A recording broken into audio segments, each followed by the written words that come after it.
there for a long time, right? Okay, let's go, let's go. Is that your birdie? You liked your stick. No, no. Good job, Natasha. Michael, let's find you a birdie now, okay? I want to find a birdie because every time my birdie goes away. Because you're screaming or you're moving too fast. Let's try slow. Natasha, your birdie really likes you. I think her birdie is just very hungry, honey.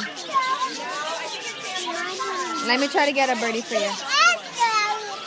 She's hungry, right?